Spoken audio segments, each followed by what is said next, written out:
Il y a vraiment des villas qui se louent extrêmement mal dans certains projets. Ce n'est pas une exagération, ce n'est pas un titre pour vous faire cliquer. Vous pourriez être soit vide tout le temps, soit occupé tout le temps. Tout est possible. Ce que j'ai vu, c'est qu'il y avait certaines villas dans un même projet de la même promotion qui ne généraient absolument pas les mêmes résultats. J'ai pu voir les résultats en live. C'est très intéressant en fait de pouvoir voir quelle villa fonctionne comment. C'est plus que simplement du design et des photos. Comment vous assurer que quand vous achetez une villa, vous vous retrouviez pas dans ces situations où vous faites des mois en saison moyenne ou en saison basse à vide. Si vous faites vos projections en vous basant sur la moyenne du marché, alors vous partez du principe que votre attractivité visuelle est moyenne, que votre stratégie marketing est moyenne et que donc vous êtes une représentation de la moyenne.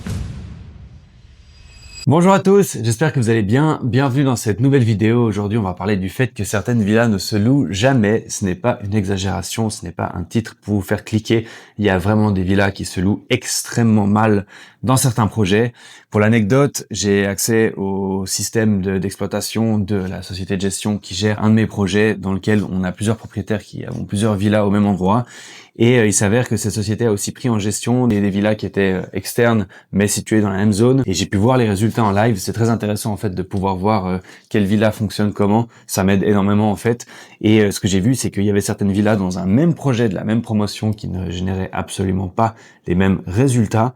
Et j'aimerais vous expliquer, c'est plus que simplement du design et des photos. Je vais aller un peu dans le détail de manière générale pour que vous compreniez en fait comment vous assurer que vous ayez une bonne performance et aussi comment vous assurer que quand vous achetez une villa, vous vous retrouviez pas dans ces situations où vous faites des mois en saison moyenne ou en saison basse à vide. Donc déjà, la première chose dont j'aimerais parler pour qu'on se comprenne bien, c'est du taux d'occupation.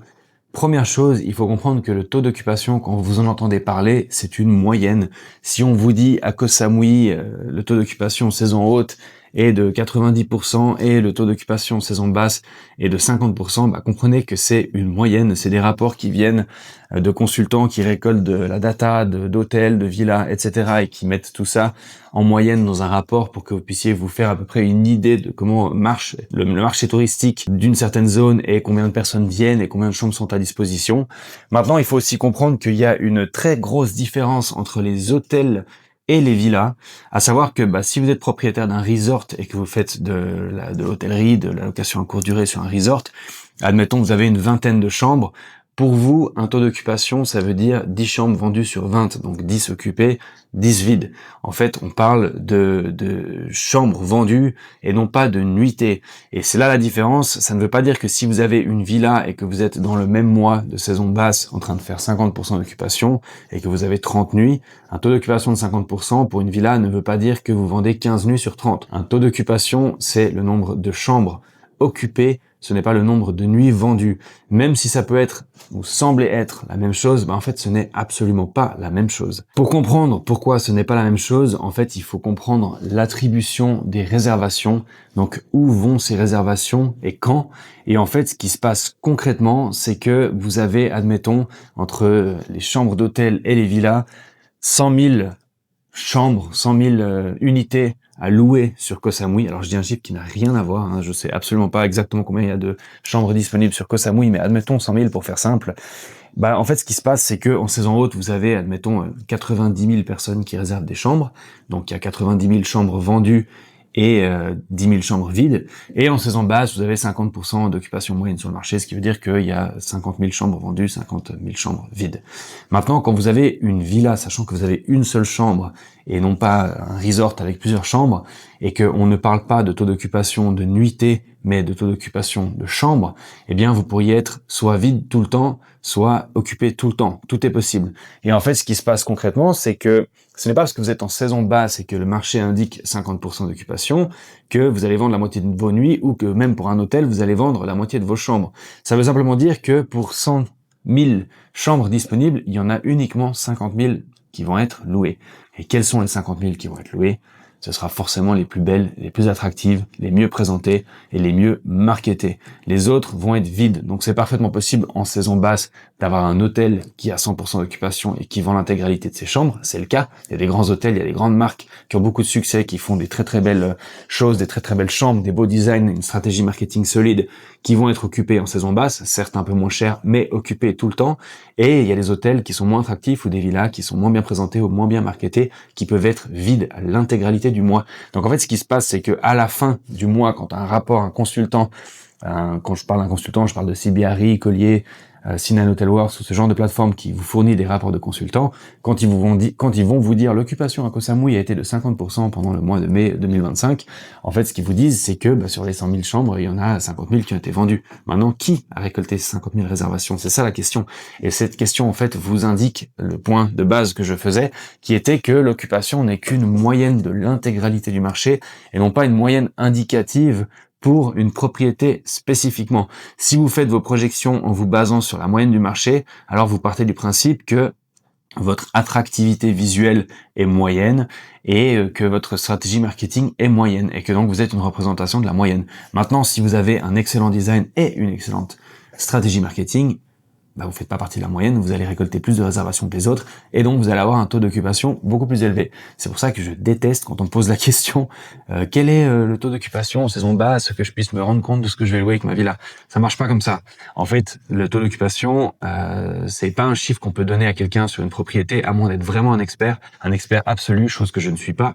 Et donc, pour comprendre un taux d'occupation, il faut tout d'abord en fait maximiser ses chances en passant par un aspect visuel exceptionnel et sur une stratégie marketing exceptionnelle. Donc déjà, quand je parle d'un aspect visuel exceptionnel, de quoi est-ce que je parle? Je parle de l'ameublement d'une maison et de sa végétation, son aménagement externe.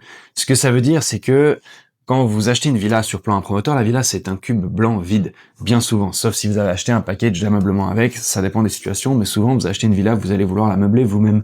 Et en fait, ce qui se passe, c'est que si vous faites du built-in dans une villa, je vais demander à mon très cher monteur de vous faire passer les photos d'une villa qui marche très très bien dans un projet immobilier à Koh Samui, où vous verrez sur ces photos des façades en built-in, donc des façades qui ont été couvertes intégralement de bois, de surface pour cacher en fait le blanc du mur, pour casser le blanc de la chambre, avec des lits qui ont des lignes LED dessous, avec aussi des aménagements extérieurs très tropicaux, avec beaucoup d'espace où les gens peuvent se projeter pour se poser, des chaises longues, des tables, des chaises, des salas, et surtout en fait une végétalisation complète qui rend visuellement l'espace beaucoup plus agréable.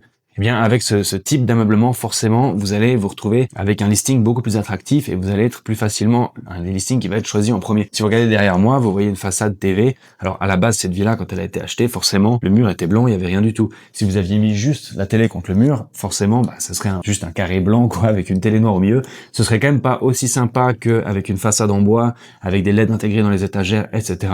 Et vous imaginez bien que sur les photos, quand la photo est bien prise, avec une bonne lumière au bon moment, depuis le bon angle, eh bien vous trouvez quelque chose de beaucoup plus sympathique, de beaucoup plus excitant à premier abord. Et quand quelqu'un se déplace sur Booking, Airbnb, qui scrolle et qui regarde les différentes propriétés passées, quand ils voient un design sympa, ils cliquent. Quand ils voient un truc qui a l'air un peu mort, un peu simple, un peu pas très chaleureux, forcément il ne va pas cliquer dessus, à moins que le prix soit exceptionnellement bas.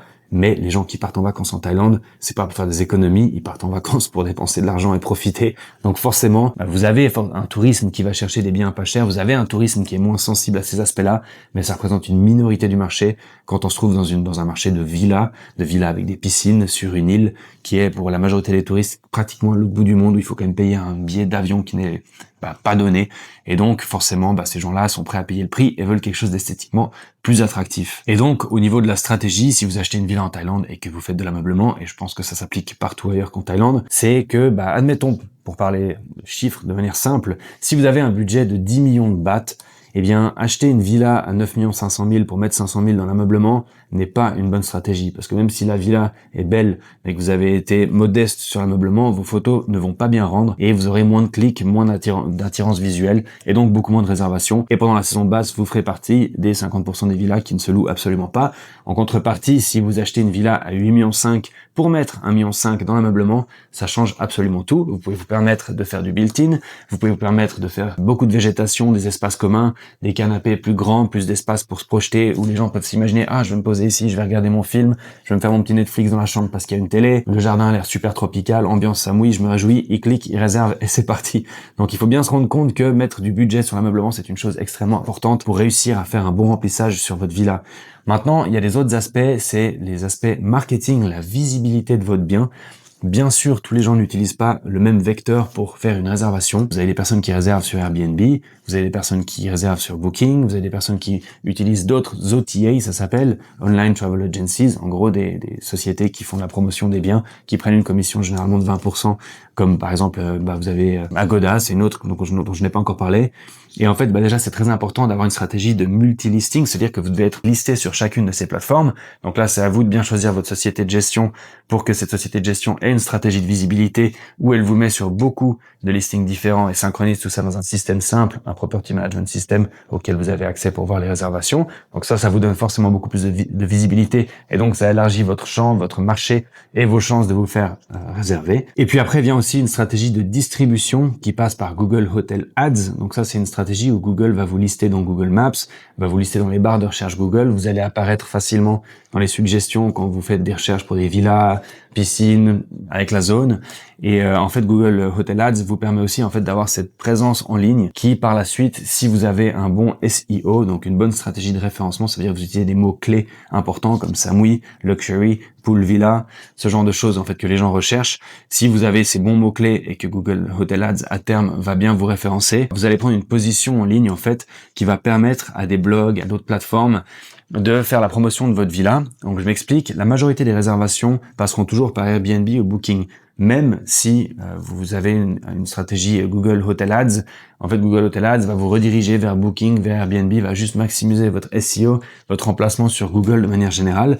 Et en fait, des blogs ont la possibilité d'utiliser ces liens vers Booking, Agoda, etc. pour faire de l'affiliation. C'est-à-dire qu'un blog, par exemple, un blog qui a beaucoup de visibilité, un blog de vacances, un blog de villas, peut avoir une page internet sur laquelle il va présenter différentes villas à Koh Samui. Et en fait, quand les gens vont visiter ce blog, voir des villas, voir des descriptions, cette magnifique villa offre une expérience privée sans vis-à-vis dans un joli cadre tropical à Koh Samui, blablabla. Une histoire de blog et d'histoire racontée en ligne avec un bon copywriting et donc un bon référencement sur Google. Les gens se baladent sur ces blogs, vont cliquer sur les villas pour les réserver et se retrouver directement sur Booking ou Airbnb. Alors c'est des choses que vous verrez pas forcément à l'interne quand vous regardez votre téléphone et vos réservations, parce que quoi qu'il en soit, c'est du Booking et du Airbnb, mais vous savez pas forcément d'où ça vient. Est-ce que Booking et Airbnb ont été les premiers points de contact entre la personne qui a fait une réservation et vous? Pas forcément. Et c'est pour ça que c'est bien d'avoir ce type de stratégie de distribution qui passe par Google. Et ensuite, en plus de ça, une dernière chose pour être bien positionné et maximiser ses réservations, c'est une stratégie de pricing. Ça s'appelle du revenu management. En gros, la gestion des prix en fonction de la situation. Vous devriez pas vous dire, je loue ma villa 10 000 bahts par nuit en saison basse et 15 000 bahts par nuit en saison haute. C'est une stratégie qui est largement pas assez complexe aussi. C'est-à-dire que vous avez des événements, vous avez des festivals, vous avez des vacances, vous avez des moments où les gens ne viennent pas pour des raisons XY. Ça peut être typiquement comme maintenant une guerre en Iran. Et en fait, il faut un système de prix qui soit conscient de tous les micro-événements du marché, même le fait que samedi, dimanche, ce soit un peu plus cher que lundi et mardi, comprendre le trafic à Samui, comprendre ce qui se passe dans le marché à Samui, comprendre exactement le nombre de réservations qui sont faites, le nombre de personnes qui regardent en ligne ce qui se passe sur les listings et qui font des comparaisons et des réservations. Ça vous permettra en fait d'avoir un prix qui soit très volatile, du coup quasiment différent chaque nuit, mais qui suive une logique très cohérente. Et en fait, ce qui se passe, c'est que si demain vous avez un événement qui fait qu'il y a moins de personnes qui viennent à Samui, mais que vous n'avez pas une stratégie de pricing dynamique, eh bien le problème c'est que vous allez vous retrouver avec votre listing qui est plus cher que les autres pendant un moment où en fait tout à coup il y a beaucoup moins de trafic et beaucoup moins de réservations. À l'inverse, s'il y a une forte demande parce qu'il y a un festival, un événement local, un nouvel an chinois, ce genre de choses que nous en tant que Suisses, Français, Belges, peu importe, on ne sait pas forcément, eh bien les prix pourraient être beaucoup plus hauts parce que la demande est plus forte et ce serait dommage de rater l'opportunité de vendre sa villa moins cher que ce qu'elle pourrait être vendue. Donc en fait, pour ça, il existe des outils comme par exemple Price Labs, c'est celui que j'utilise sur mes villas, enfin que la société de gestion utilise sur mes villas, et cet outil-là en fait va analyser tout ce qui se passe sur le marché et vous sortir un prix très dynamique qui évolue très régulièrement. Le système est mis à jour tout le temps en fonction de ce qui se passe. Si vous avez une guerre, pouf, le prix baisse immédiatement. Si vous avez tout à coup un film ou un événement qui a rendu Samui connu, comme ça a été le cas l'année passée, eh bien tout à coup le système va identifier le fait qu'il y a beaucoup de demandes et beaucoup de réservations et donc augmenter les prix. Et ça va maximiser votre positionnement, ça va maximiser vos réservations. Et avec ces stratégies de marketing et de interior design, vous devriez être en mesure de vous positionner sur les villas qui font des hauts taux d'occupation, même en saison basse. C'est parfaitement possible de faire 80-90% d'occupation en saison basse à des prix moins hauts, bien sûr, qu'en saison haute, mais c'est parfaitement possible. Et c'est de la même manière parfaitement possible que certaines villas soient vide pendant des mois d'affilée. Je l'ai vu de mes propres yeux, j'ai aucune raison de vous mentir. Donc croyez-moi, ces deux éléments sont extrêmement importants. J'espère que cette vidéo vous a été utile. Il y a un lien dans la description pour prendre contact avec moi si besoin. Vous pouvez aussi mettre un commentaire, me faire des suggestions, des retours, des suggestions pour d'autres sujets de vidéos. C'est avec plaisir que je réponds à tout le monde. Je vous souhaite une excellente journée. J'espère que tout va bien pour vous et à bientôt. Ciao!